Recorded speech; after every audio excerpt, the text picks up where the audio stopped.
All right, welcome, true believers.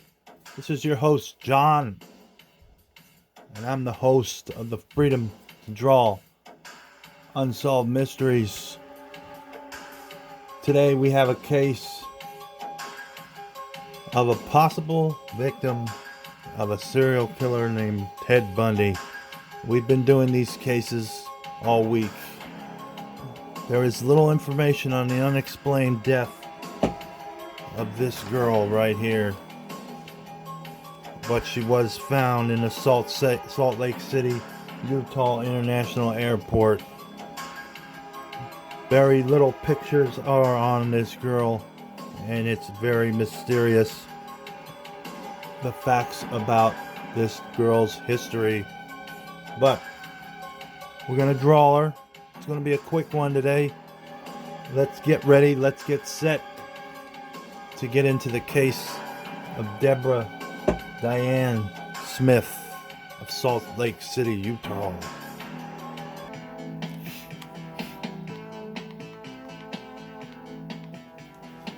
Alright guys, we're going to draw Deborah Smith.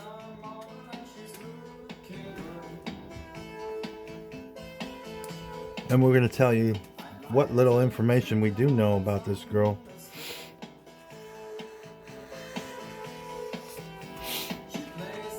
She was found February 1st, 1976.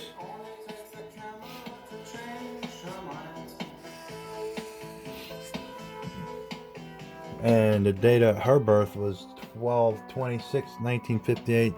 So that put her around 17, 18 years old.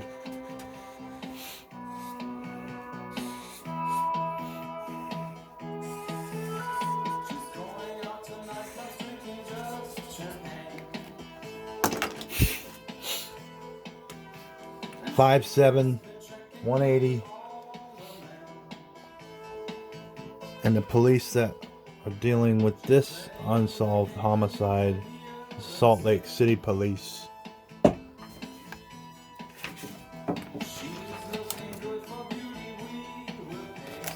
And we always put this here, guys. If you have any information on this case or any others that we do, you too could help solve a mystery, guys.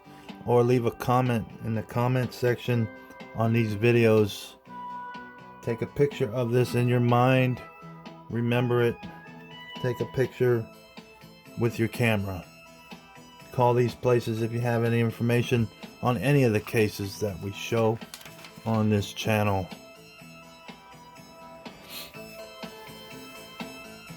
Anyway, the victim, Deborah Smith, was located in an open pasture located northwest of the Salt Lake City International Airport. The victim was located by a Utah power and light worker checking on poles.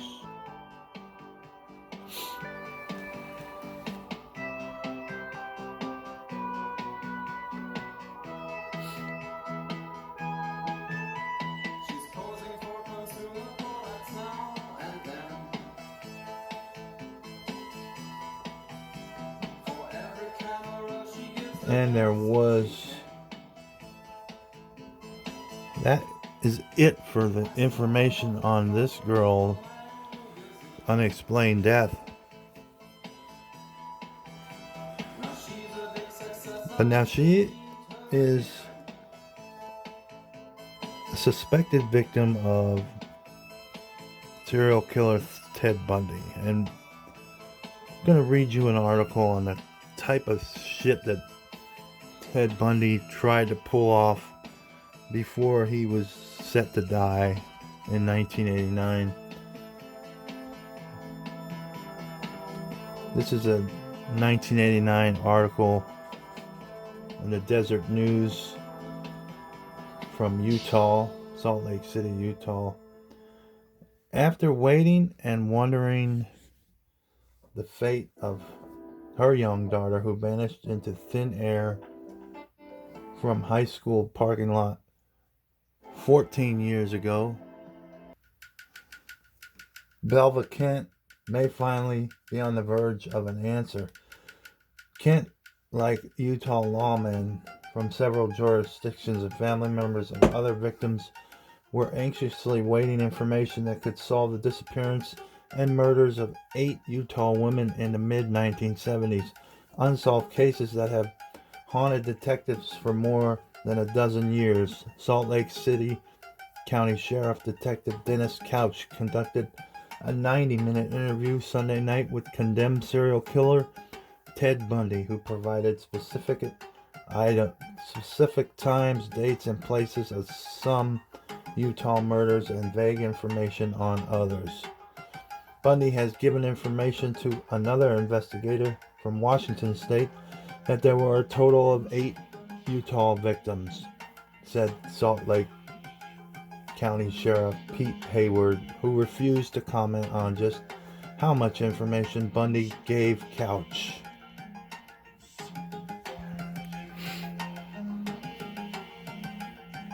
So we said earlier in the videos of this week that Bundy, was responsible for 36 plus that he admitted murders in like 5 states, I believe.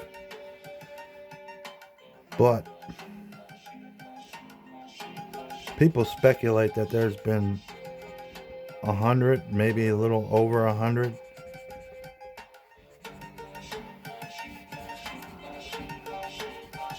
And I think it's over 100 because I think his killing time was, they say it was 1974 to 1978, but I believe it started earlier than that.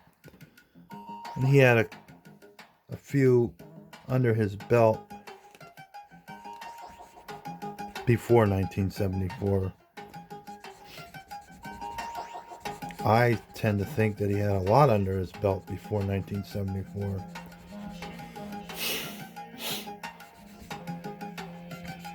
This girl may be one of them.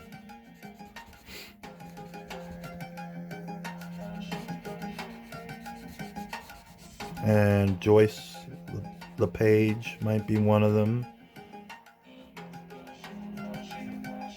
The Partridge Girl.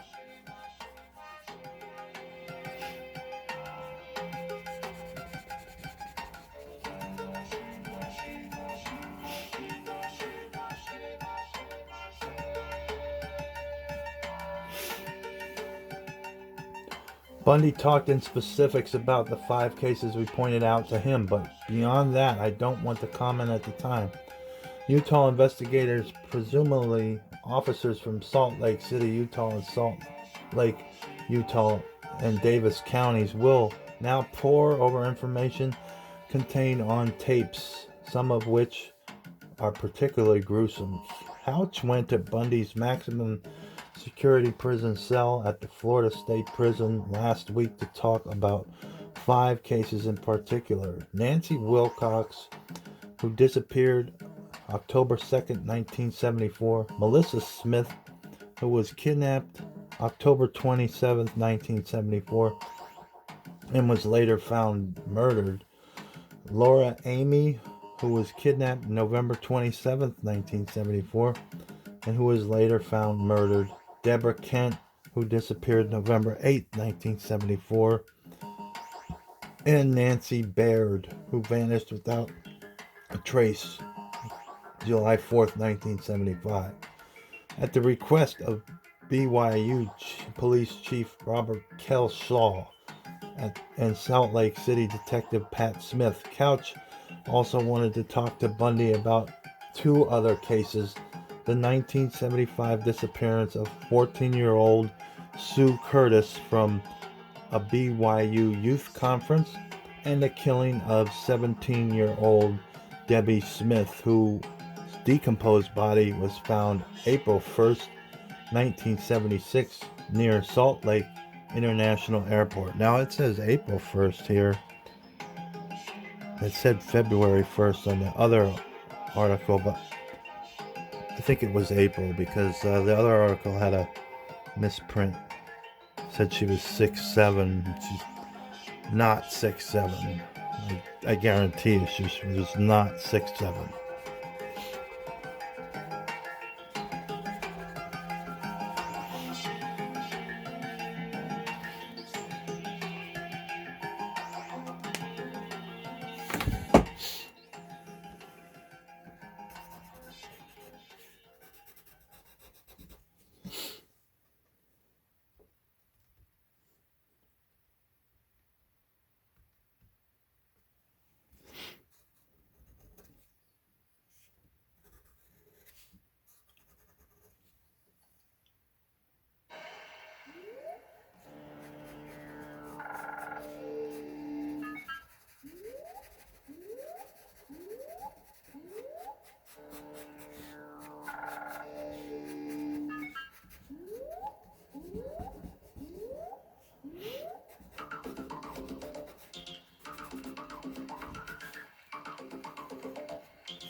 Both Hayward and Couch refused to comment on exactly which Utah cases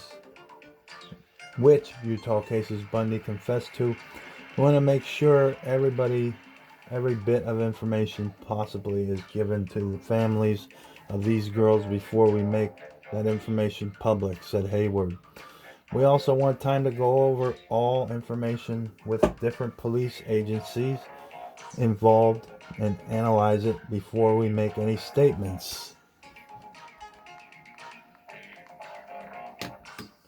Hayward said it may be several days before the information obtained by Couch is made public. Hayward did say, however, the investigators can now place Bundy in Provo as early as 1970, when Bundy was 23 years old. And that's when I think he started doing it.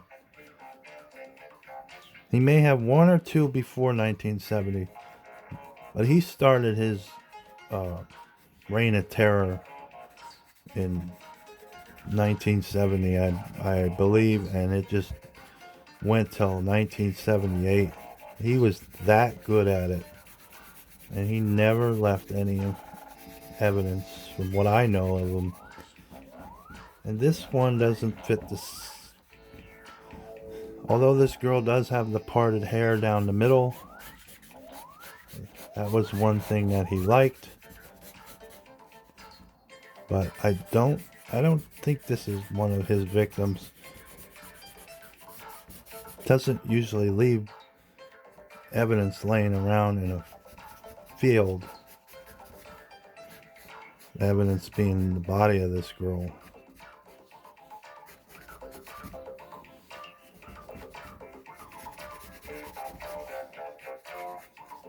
And this is one of the few pictures that they had up of her.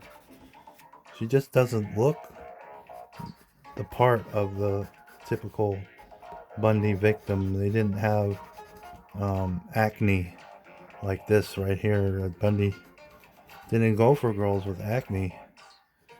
This is the only one that I've ever seen that had acne.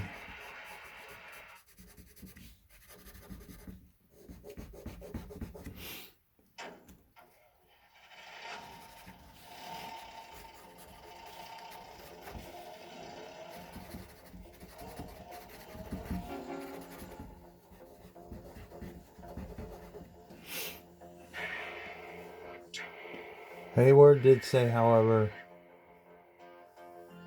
this certainly widens the window of time we are looking at in terms of unsolved cases. Hayward said Bundy was scheduled to meet with members of the press on Monday to answer questions, but the press conference was canceled without reason. Bundy met with Couch from 7:30 to 9 p.m. on Sunday, about 1 hour longer than Bundy had agreed to. Earlier, Bundy had canceled a Sunday afternoon meeting with Couch, apparently in anger over Utah's refusal to intervene on his behalf. Bundy is seeking a stay of execution to allow him more time to reveal details of how he abducted, sexually abused, and murdered between 22 and 38 women in 5 western states and in Florida. Just using these victims one more time to buy him time. Ultimate cowardly thing to do. Just kind of disgusting what he did on his final days.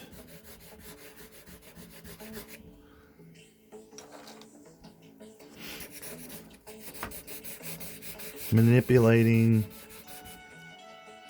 the family members of these poor women, girls, young women.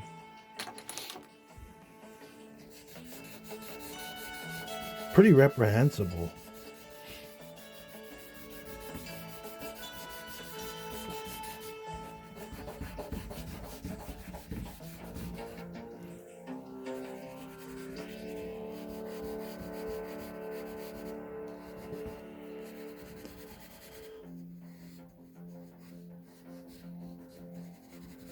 He was just making meetings and then canceling them, and all in an obvious attempt to keep on living because he had a death sentence date.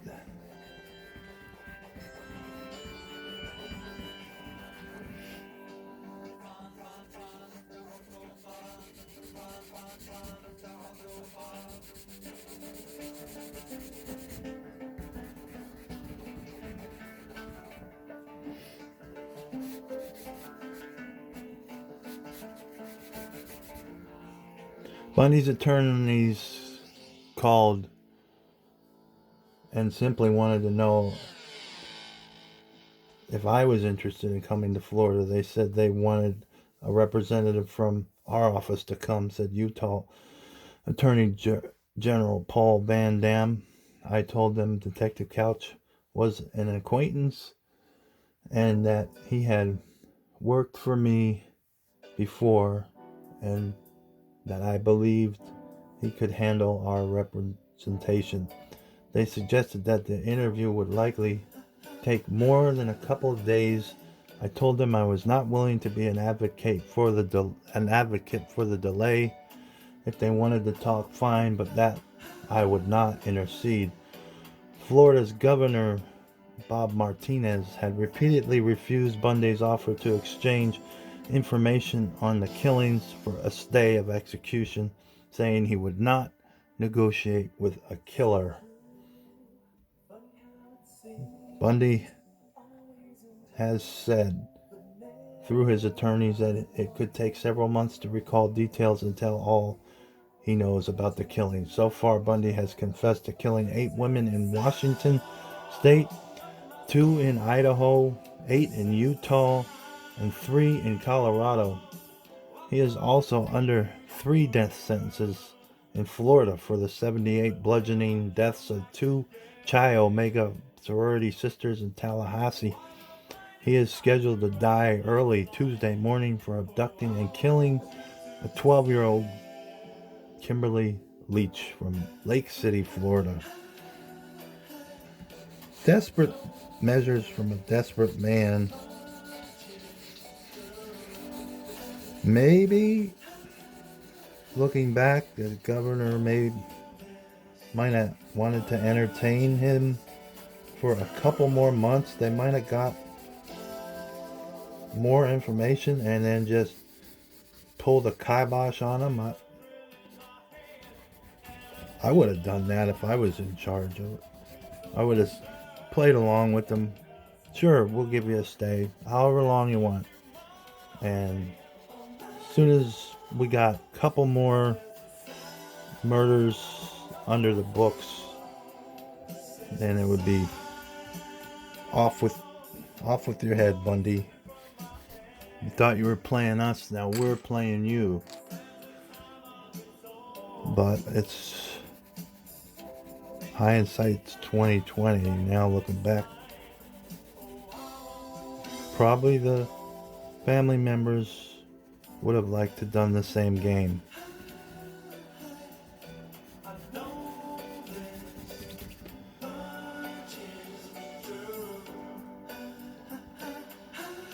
On Sunday, Bundy also met with Idaho investigators and confessed to 2 homicides that investigators knew little about. Idaho Attorney General Jim Jones confirmed he received a call on Wednesday requesting that a representative from his office to be sent to Florida. He gave detailed description of when, where, and how, but at the time were not in a position to release details.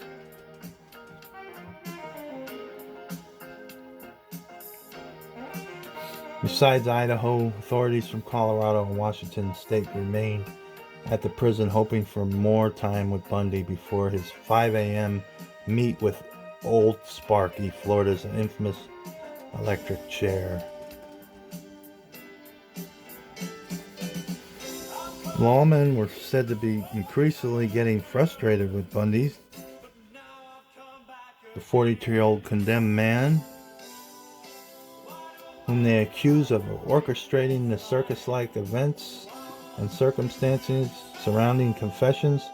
Bundy's on-again, off-again attitude toward interviews is prompting a number of angry outbursts. Most lawmen recognize that Bundy is manipulating them in last-minute ditch effort to buy more time. Sure, we want to know about the crime, said one Washington investigator, but not to the extent of keeping that man alive. Bundy is the quintessential manipulator. Bundy is like a puppeteer pulling every string for maximum effect. He is playing the big game.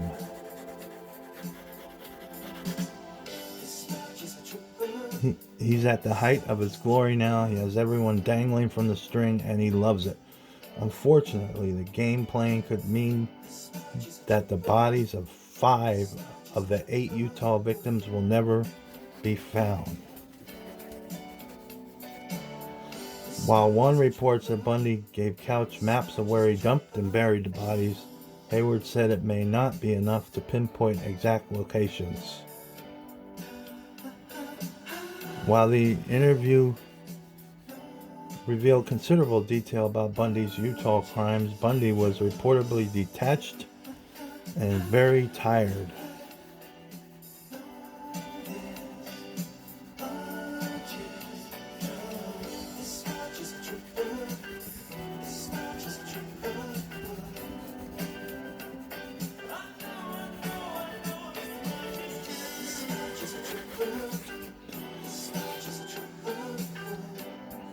During the interview, he would cover his eyes with his hands and appear to nod off, only to revive himself and continue his sordid details again. Bundy is currently in a 9-foot 12 holding cell, death watch cell, that's about 30 feet from the chamber of Old Sparky. He's very subdued. He recognizes that this is a very serious point in the process, and he knows this is it.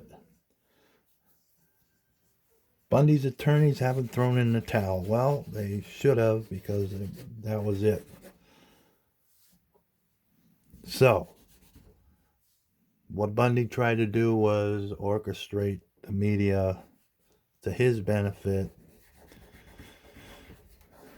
Governor of Florida was like, I'm not having it. I'm not dealing with a mass killer. He's going in the electric chair on the date that we said. So that's about it for the information of this girl.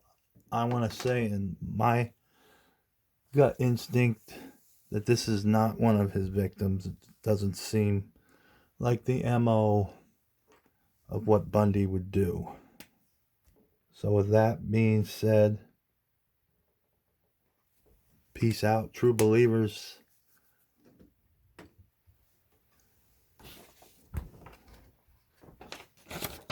If you have any information on any of the cases that we go through here, don't hesitate to give these places a call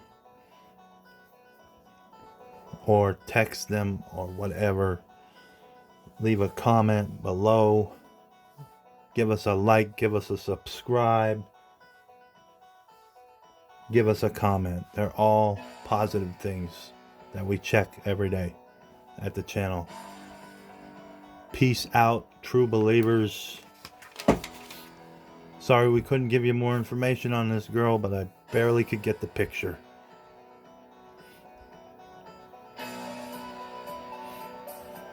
Peace out, true believers.